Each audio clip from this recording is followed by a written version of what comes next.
This is a big night. Welcome everybody to Tanya 2.0. Let's go.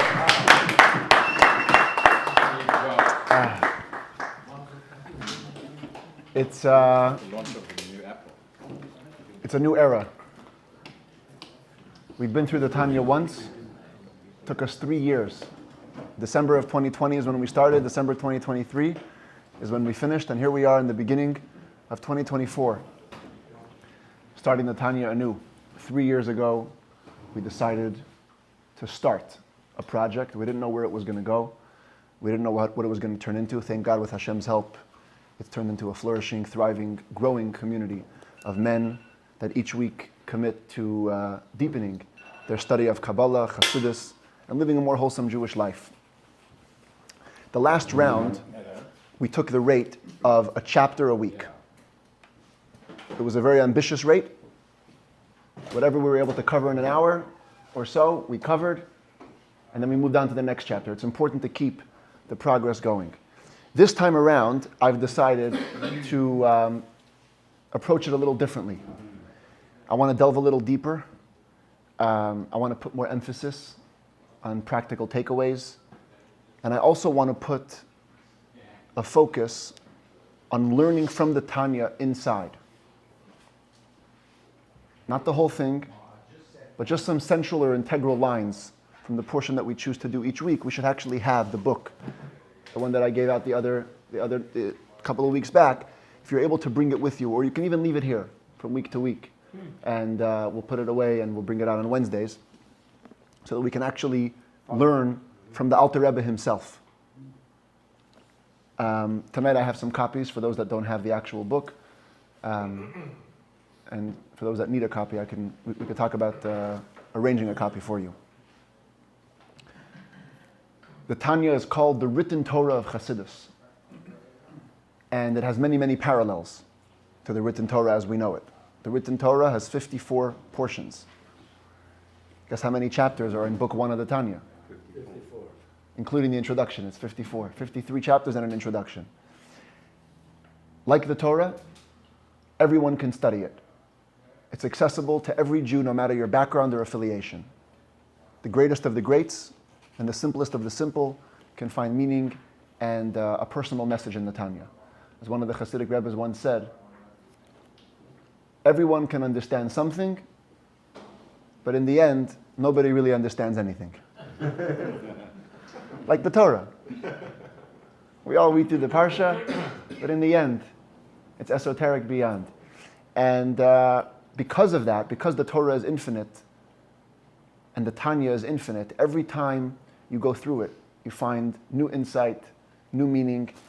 And for me, myself, I know preparing these classes, I'm going to be making an effort not to look back at my previous notes, so that it's new for me too, because I want to teach in a way that's completely new. We're all 3 years older, 3 years wiser, and we should see things in a new way. So that's the plan for this round. There's no way to fully appreciate the Tanya without appreciating its author. And so I want to spend a little time talking about the biography, the life and times of the Alter Rebbe himself, Rabbi Shneir Zalman of Liadi, who wrote this fundamental classic of Chassidic philosophy, theology, and discipline. The Alter Rebbe, in my opinion, is one of the greatest Jews who ever lived. He merged so many complex personalities that you can never find in one person. It's so rare. That's why his effect is being felt till today, centuries later. Jews around the world, more and more Jews, are being open to the wisdom of the Tanya. The Alter Rebbe was born in the summer of 1745. Taf Kuf Hey. During the lifetime of the Baal Shem Tov, actually as a result of his blessing. It's a whole story on that. His parents were childless, came to the Baal Shem Tov, and he blessed them that they're going to have a son. The Alter Rebbe was born on the Baal Shem Tov's birthday. The Baal Shem Tov, the founder of Chassidus, and the Alter Rebbe, the founder of Chassidus Chabad, share a birthday. We're told that on the day that the Alter Rebbe was born, the Baal Shem Tov came into shul for the morning prayers radiant. He was full of joy and he said, a new soul has descended to this world. And he would use the same expression years later talking to his student, the Maggid, when telling him about the Alter Rebbe. He called him a new soul. New in many ways. He was going to chart a completely new way of serving God and a completely new radical approach to the inherent value of every Jew. The Baal Shem Tov himself guided the Alter Rebbe's parents on how to educate him. And at the age of 3, when it's customary to cut a young boy's hair for the first time, his parents actually brought him to the Baal Shem Tov. The Baal Shem Tov cut his hair, did not allow him to see his face. He did not allow the Alter Rebbe to see him, and gave explicit instructions not to reveal to anybody that they had been there, but also to the Alter Rebbe who he was. And when the boy asked who this old man was, they just said Zayda. It's grandpa. That's who you were at. The barber. The Alter Rebbe was a child prodigy. At 2 years old, he was memorizing many, many chapters of Tehillim by heart. And at 8 years old, he wrote a commentary on the entire Torah that comprised the 3 primary commentators to the Torah: Rashi, Ramban, Nachmanides, and the Ibn Ezra. Today, you ask anybody who is the classic commentators on the Torah, they'll tell you those 3 names have to make the list. And the Alter Rebbe put them all together in a seamless commentary on the Torah at 8 years old. At 10 years old, 2 years later, he had a dream in which he was taken before the heavenly court. And Rashi, Ramban, and the Ibn Ezra came and sued him. They said, "You're taking away our merit. For hundreds of years, Jews labored over our commentaries when studying the Torah, and now because you've so effortlessly merged them all, everyone's just going to study your commentary and we're going to go extinct." And there was a ruling from the heavenly court that he had to burn this commentary. And he did. We don't have it. It's no longer extant. We just have the tradition that he wrote it. At 9 years old, this is all written down, by the way, in the Chabad Chassidic traditions. 9 years old, the Alter Rebbe mastered astronomy and geometry. 10 years old, he made a calendar. Anybody that's by the Rambam classes, we learned some of the Rambam's complex laws of the calendar, and you know how hard it can be to understand the workings of it and to create it. The Alter Rebbe at 10 years old composed his own calendar for the next 15 years, and 2 years later at 12, he gave a class on astronomy in the local Beit Midrash, and the expression, the Hebrew words are that all the geniuses in the study hall couldn't find their hands and feet. That's the word. In other words, they were completely lost. He was so advanced in his teaching. His bar mitzvah was a huge celebration. His name, of course, had already spread far and wide. The Gaonim, all the geniuses of the time, came to where his parents were living. It was a 7-day long celebration, a week long. Every day he would get up and deliver dissertations. His father would deliver dissertations. Local Talmudists delivered their, Torah Navaleh. And at that time, many Torah scholars got together and signed a declaration conferring on the Alter Rebbe the title Rav, Tana, Upalig. Rav is considered a Tana and can argue. This is a stylistic Talmudic expression. If you know a little bit of Talmud, you have the Mishnah, which is the core of the oral law, and then you have the Gemara, which expounds the Mishnah. Now the rule is, anybody from the Gemara's generations cannot argue on what it says in the Mishnah. Once the Mishnah was redacted and finally, put into writing, no later sage can dispute what it says in the Mishnah. That's why the Talmud is full of those statements. You'll hear a rabbi in the Gemara saying something and they'll say, "Oh, but it says in the Mishnah this." What's the question? The question is, it says in the Mishnah, you have to submit to that. You can't make up your own stuff. With one exception. There was a Talmudic sage whose name was Rav, and because he lived at the cusp when the age changed from the Mishnaic sages to the Talmudic sages, so many times when the Gemara challenges him from a Mishnah, they say, Rav Tana Upalig. Rav is an exception. He's considered to be a Mishnaic sage and he can argue on anybody. So they used this title for the Alter Rebbe at 13, that he was considered to be the foremost genius who can argue on any authority. He has the final say. 2 years later, he got married. It was the custom in those days to get married very early, 15 years old. There was a great sage who gave his daughter, not in any way affiliated to the Chassidic movement, took him as a husband. I think I told you, son-in-law, that is. I think I told you this story when we were learning book 4 when you have all the letters about tzedakah, that the Alter Rebbe made a commitment, he made his father-in-law commit that any money they received for the dowry, he can do whatever he wants with. Nobody can have a say on what he does. And he got 5,000 ruble, which was a huge sum, and he gave it all away. He lived in poverty, in extreme poverty himself his entire life, gave it all away to tzedakah. Incidentally, by the way, the year that Alter Rebbe got married is the year that the Baal Shem Tov passed away, 1760. At 18 years old, it says, he was fluent at this point in the Talmud and all of its commentaries ever written, all of the hidden Torah and all of the sciences. So the Alter Rebbe was considered fluent in every field. At 19 years old, in 1764, the Alter Rebbe began what he called his search for a mentor. He was looking for a spiritual guide, what we would call today a Rebbe. At the time, the two capitals, if you would, of Talmudic genius hangouts, where did the big guns go? Yes. There was the Lithuanian stop, and there was the Chassidic, Russian stop. The Alter Rebbe was faced with a choice. Where did he want to go? Did he want to go meet with the Torah scholars in Lithuania, or the Torah scholars in what was then called Mizrich, where the Maggid of Mizrich, the Baal Shem Tov student, was holding court? And the Alter Rebbe famously said, in Lithuania they know how to learn, but I also know how to learn. In Mizrich they teach how to daven, and I don't know that art yet. And the Alter Rebbe decided to go to the Chassidic court.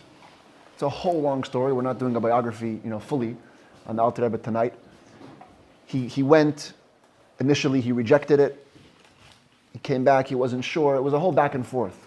Bottom line, the Alter Rebbe decided to stay. The moment he decided to stay in the Maggid's tutelage, the Maggid called him in and revealed that the Baal Shem Tov had already told him that he was going to come.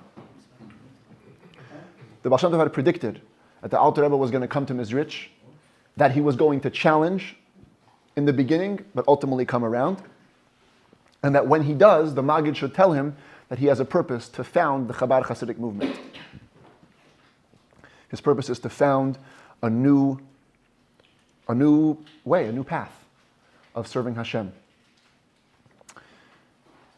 The Alter Rebbe himself would later write that when I was in Mizrich, I learned what God is, what a Jew is, and the power of a Hasidic song. Yeah. Well, all that was not a part of his life up to That's right. Up to that point, the Alter Rebbe never was connected with the Hasidic court. He only found it after his marriage, and then it was revealed to him his purpose. At that point, in 1767, he became a Maggid of his own, a leader of his own in the city where he grew up, which was Liozna. And that's kind of where the trajectory of the rest of his life took off. In the year 1770, when he was 25, he got a command, a directive from the Maggid of Mezrich to compose a Shulchan Aruch, a code of Jewish law, what's today known as the Alter Rebbe's Shulchan Aruch, followed completely by the Chabad communities and being adopted more and more today in the wider Jewish community. It's a work that's beyond masterpiece, is an understatement. If you appreciate the nuance of how halacha is constructed, the Alter Rebbe is just, it's brilliant.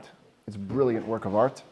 And he wrote it at age 25, after completing the Talmud for the 16th time. So this is just a different level stuff. Yeah, for sure. In 1772, the Maggid passed away. The Maggid of Mizrich passed away. And the Maggid left instruction that his son should take over the Hasidic court. And that if he wouldn't want, his senior student, Rabbi Mendel of Vitebsk, should take over the court. And for that reason, the Alter Rebbe shied away. Although he was truly, truly respected by the rest of the Maggid students, he never wanted the limelight in terms of leadership. Rabbi Avraham, the Maggid's son, took over. After a while, he handed it off to Rabbi Mendel. And the Chassidic community continued to expand. The Alter Rebbe, because he had gotten the directive to build his new path, he definitely began to take students. but not in a Rebbe position, not in an official leadership position. He began to develop what's called the Chadarim, the schools, in a way. He had 3 levels. It was like a 3-tiered school. If you were the highest level genius, you were in the first level, then you could be in the second level and the third level. And he would teach each one personally. He oversaw their progress and their growth and counseled them in service of God. Again, all not in any official capacity as a Rebbe, just as a guide. By 1780, just a couple years later, there were 15,000 families who considered themselves Chabad.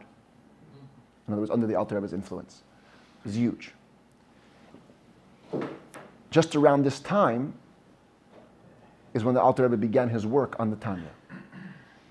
According to tradition, it was in 1775 that he began to, put the initial parts of his work into actual writing. It took him 20 years. 20 years to reach the final version. 1775 till 1795. Every word is exact, every letter is exact. The Alter Rebbe wrote once that he spent 6 weeks considering whether he should add a vav. Should he add the prefix and to one word? 6 weeks debating. So every single thing is exact. Precise beyond belief. And it seems that the Tanya kind of came to be in a fusion of two things kind of met at the same time. One was the Alter Rebbe desired a work that would succinctly summarize the Chabad philosophy, but also he was losing the ability to personally guide every one of his followers. People wanted his advice consistently on matters relating to their spiritual service of Hashem, and he could not provide. Because he couldn't keep up. There was too many people. And while he used to allow yichidut, like a private audience, now there's hundreds of people lining up, and there's just no way. And the Alter Rebbe decided to compile all of his counsel into this book. This book would now contain everything you need to know to serve Hashem. He actually writes that in the introduction, which we're going to study in a later week. At any rate, after 20 years, the Tanya was a completed project. And he allowed copies to be made. Not printed, it was manuscripts. Unfortunately, and this is another discussion beyond tonight, at that time the opposition to Chassidus was growing very sharp and very strong. And people who were against the agenda of the Alter Rebbe began to take these copies and purposefully forge them. They inserted words of their own, sentences of their own, to make it sound like the Alter Rebbe was denying certain fundamental principles of Judaism, which of course never happened. And because of that, 1 year later in 1796, the Alter Rebbe decided it's time to go to print. I need to put it into print form to avoid any of these future mistakes. The Alter Rebbe, though, made the printing contingent on 2 things. Number 1, it was going to be anonymous. His name was not going to appear in the front of the book. And number 2, he needed to get approbations, haskamot, from some great Jewish leaders in his time. The approbations are actually printed in the Tanya. We'll take a look at them also. Why did he want to be anonymous? I believe out of his humility. I believe. And the first printing began in the summer of 1796, and it was completed in the end of the year, actually on the 20th of Kislev, which later turned out to be the Alter Rebbe's Day of Liberation, so an incredible divine providence there. The first copies came in 1796. It was extremely popular. Took the Jewish world by storm. Thousands of editions were printed, and thousands of copies, I should say, in multiple editions, till today. Today we now, I think just yesterday, they printed the 8300 edition of the Tanya. Wow. Yeah. New York Times bestseller. Way bestseller. In 1984, the Rebbe began a campaign to print the Tanya in every city. He never actually explained the physical meaning of it. It was a very spiritual campaign. The Tanya should penetrate every city. So everywhere you go, there's the Tanya. Sherman Oaks has the Tanya. West Hills has the Tanya. There's no doubt about it. And go ask, Rabbi Avi, he'll tell you. and they printed a Tanya in Antarctica, everywhere. These people made it their missions to go everywhere, and they printed Tanya there. Taught it to the penguins. Huh? They taught it to the There's a video penguins. of them printing Tanya on the Gaza Strip. Yes. On the beach. Yes. They just now, you might have seen on the Gaza Strip, 1982, during the Lebanon War, they printed a Tanya in Beirut. It was a big, big deal. And that's it. The Tanya, a brief book, turned into an international classic for Jews looking to deepen their connection to their faith. The Alter Rebbe lived after the printing of the Tanya for another 15 years.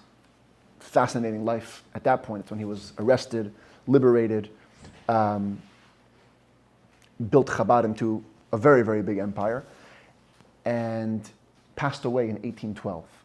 During the war between France and Russia, he believed that Russia needed to win.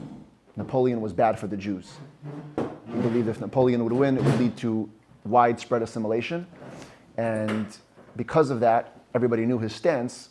When Napoleon was coming into Russia, he had to escape. And he did.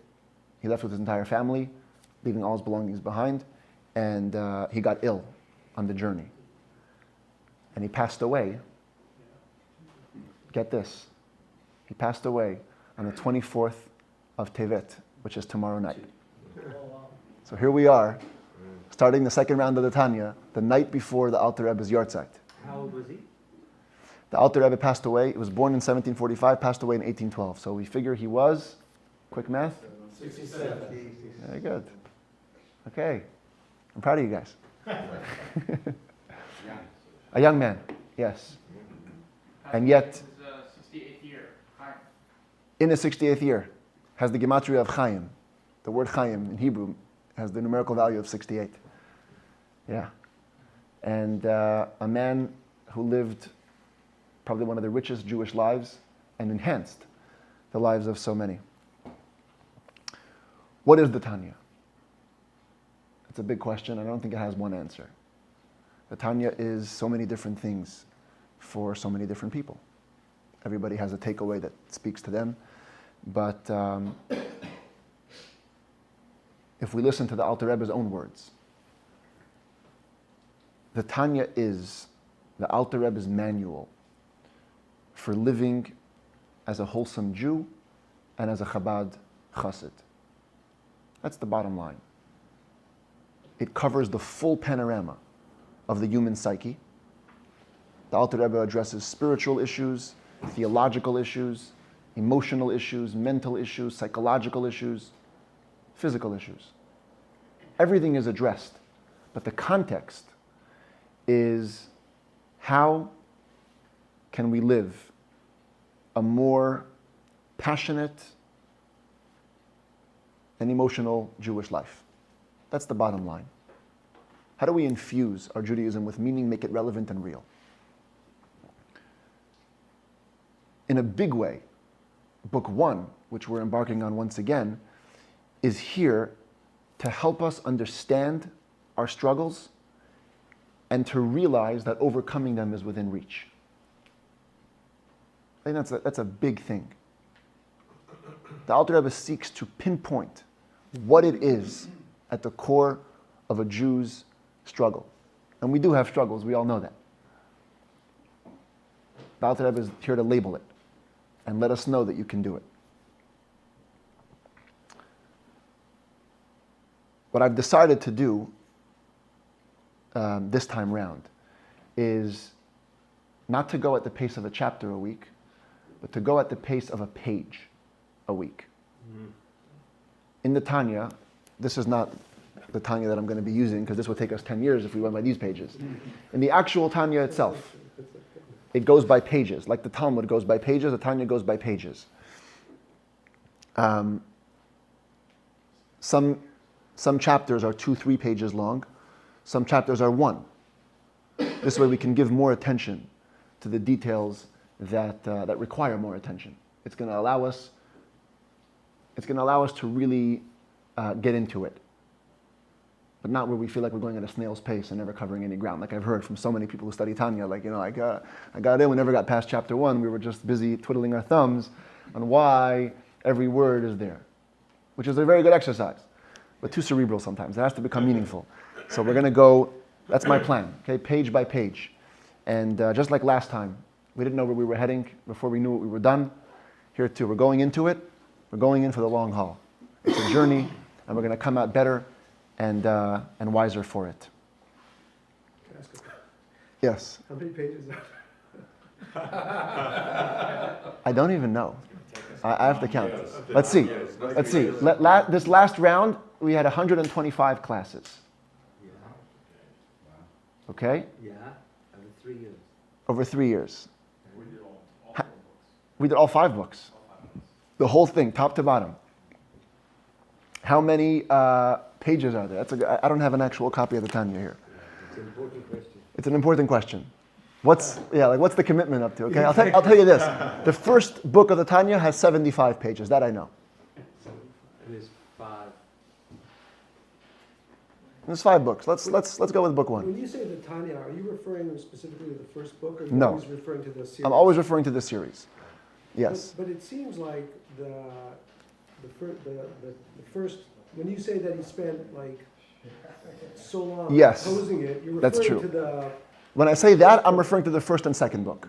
first and second. Yes. Got it. That's a good point of clarification. The third book of the Tanya came along later in the Alter Rebbe's lifetime in 1806, and the fourth and fifth book of the Tanyas were added after his passing. They were letters that were collected later in search for his handwritten works.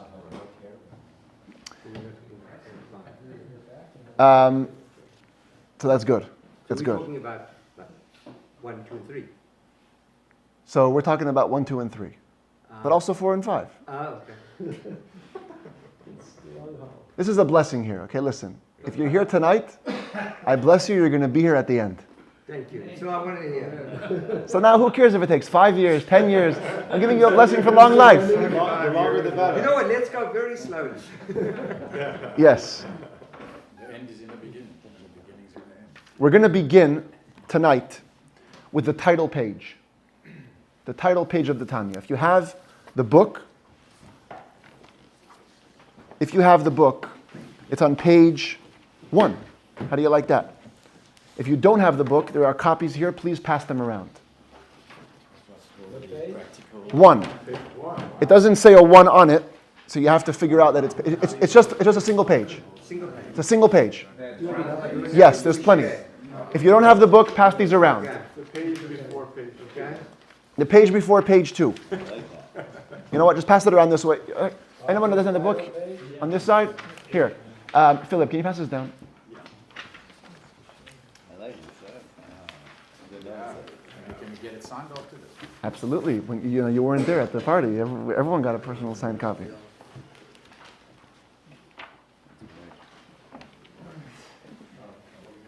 The title page of any book is usually just written by the printers. It doesn't really have much meaning. It's you just make it up in order to print the book. But with the Tanya, according to our tradition, the title page was written by the Alter Rebbe himself, which means it carries the weight and the depth of any part of the Tanya. In fact, we have a tradition that the third Chabad Rebbe, the Tzemach Tzedek, gave lengthy explanations on each word of this title page. It's very short, but it's got everything in it. It's very, very packed. It's very loaded. The Alter Rebbe gives us the name of the book, the source of the teachings in the book, and the goal of the book. So it's very, very, very, very loaded. Okay? The way this translation here works is that you have the Hebrew words, the bold is the literal translation, and there's a little commentary. We're not going to go through all the commentary, obviously, but we do want to read the title page itself in the Hebrew. The Alter Rebbe says, Sefer Likutei Amarim. It's a book entitled An Anthology of Teachings. Do we see it? If you find page 2, it doesn't have a 1 on it. So if you find page 2, it's the page before page 2.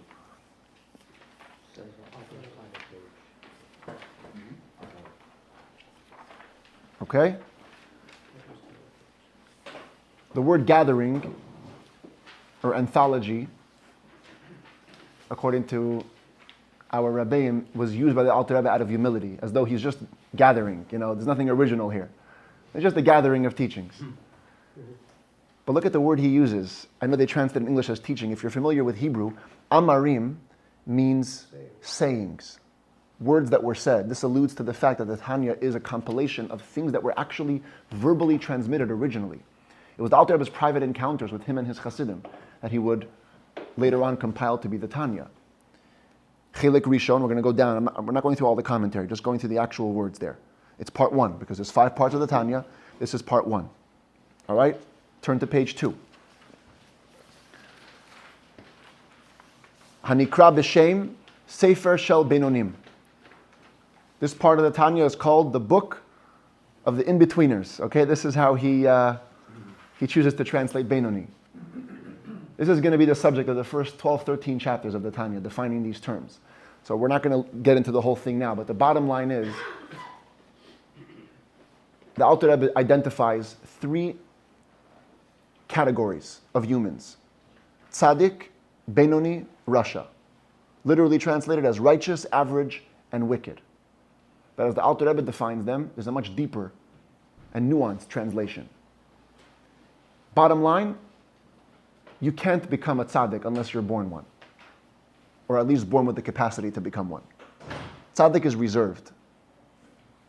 Rasha is the place to avoid. And Benoni is where we want to live. That's why Benoni means average, because it's the average expectation from every man to live up to the standard of a Benoni. Now, those who remember from last time, book 1, living there is pretty tough. It's a high calling, okay? It's a tall order. But the Alter Rebbe does call it. He says, Midat Kol Adam. It's the rank of every person. Everybody can be there. And that's why this is called the Book of the In-Betweener, because it was written with them in mind. It's not a book for tzaddiks. They have a different book. They have a different manual how to live their lives. It's a book for regular guys, like me and you. And the Alter Rebbe says, we'll go back to the next, continue in the Hebrew there on page 2.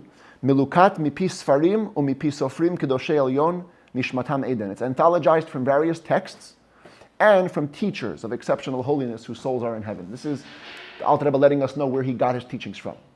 Now, of course, he's based on classic Jewish literature. Talmud, Midrash, Zohar, and all of that. However, there are certain authorities we relied on more. The way we know it is the Shalah HaKadosh of Isaiah Horowitz, Yeshaya Horowitz, and the Arizal, and the Maharal of Prague, were some of the earlier texts that he relied on philosophically. And the teachers that he quotes here are his own teachers, the Baal Shem Tov and the Maggid, literally the ones closest to him in generation. And that's it, he says.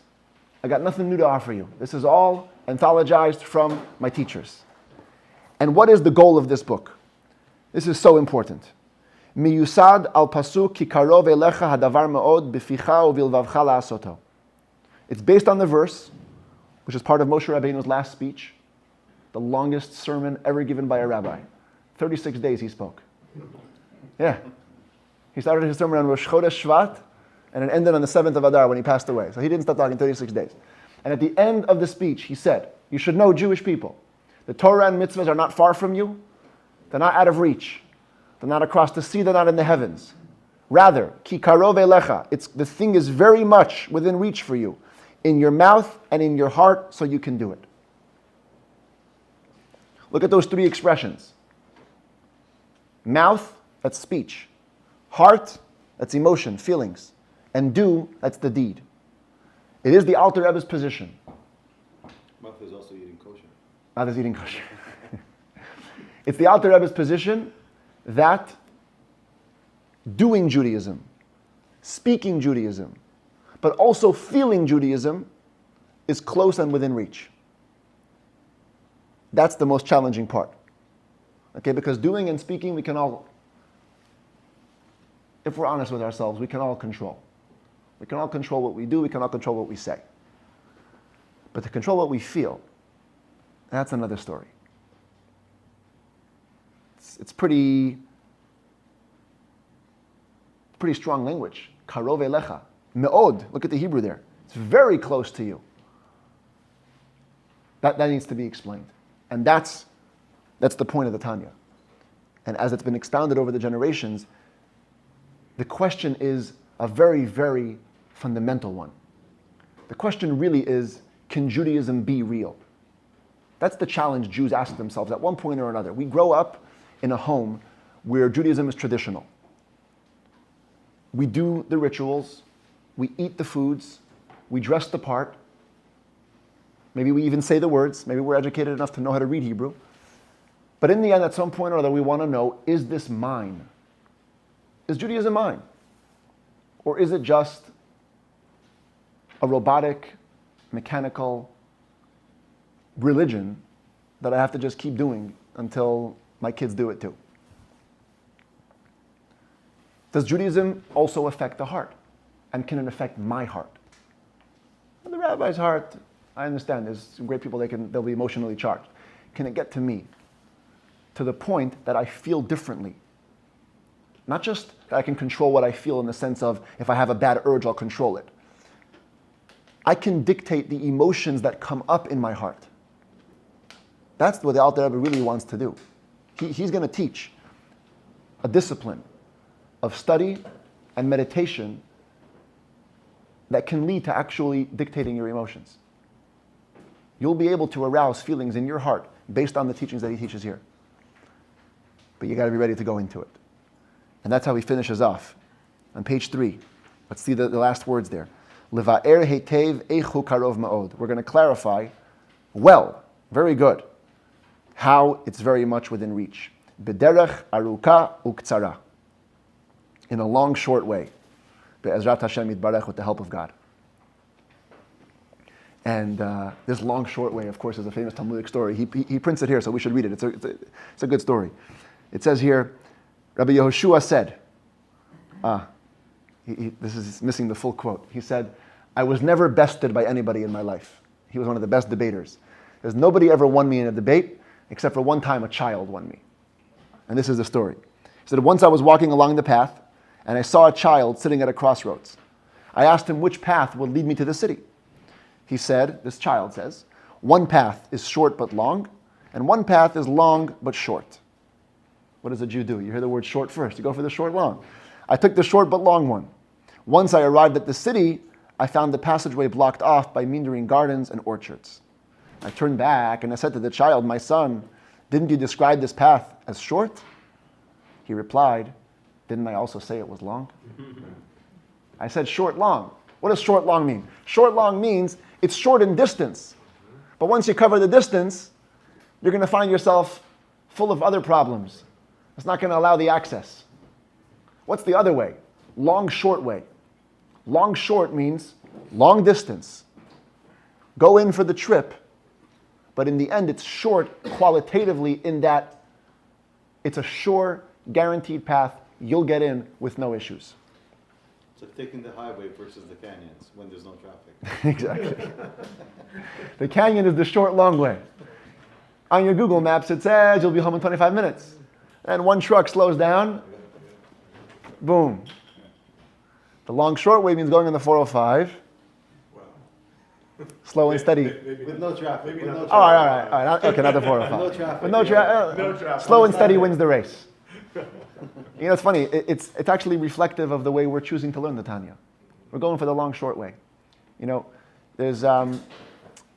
It seems, and this is becoming more and more apparent today in the age of quick sound bites. Everybody wants the short way. Give it to me on one foot. Give me the parsha in a nutshell. Tell me a good joke before and a good joke after, and maybe, 2 words in the middle of the Torah. Nobody has time or patience to get into it. TikTok education, TikTok inspiration. Show me a picture. Let me just feel the high. Read the headlines. This is stuff that Hasidism has been talking about for generations, and I think only today we're appreciating it in a much deeper way than our ancestors did. The amount of shortcuts that people want. And people used to get that, by the way, even in the context of real Hasidic service of God. In the early days, they used to go to the Rebbe once or twice a year. They would watch him jump up and down and wave his hands and daven, and that would be enough to carry them through the next 6 months. They were inspired. but it wasn't personal. It never came from within. And that's why some people's inspiration died out. Because if you're counting on somebody else, it's not going to last long. You know the difference between burning toilet paper and burning a thick log of wood? When you burn toilet paper, the flames go up fast, but they also go out fast. When you burn a thick log, it takes time to get the fire started, but once it gets started, you're going to have a warm night. The Alter Rebbe he doesn't fool you. He's very upfront and transparent. He says, look, you're opening the Tanya, you are getting into the long haul. That's what I said before. You're getting into the long haul. Because I can do the short magic, and believe me, the Alter Rebbe was a master at that too. You come in, look into my eyes, you'll be transformed. But that's not the Judaism that I want for you, says the Alter Rebbe. The Judaism I want for you is the Judaism that comes from within. The Judaism that's meaningful and real because it's meaningful and real to you. It's going to take a long way, but it's a long, short way because it's going to get us there. And he does end off with the words, with the help of God. Ezrat Hashem Yitbarach, you know? I mean, in the literal meaning, it's just like, God willing. We'll do this, God willing.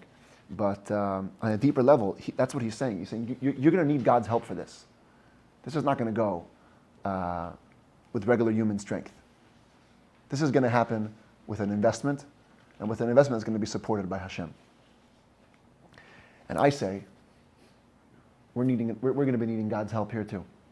We're also taking a long, short path.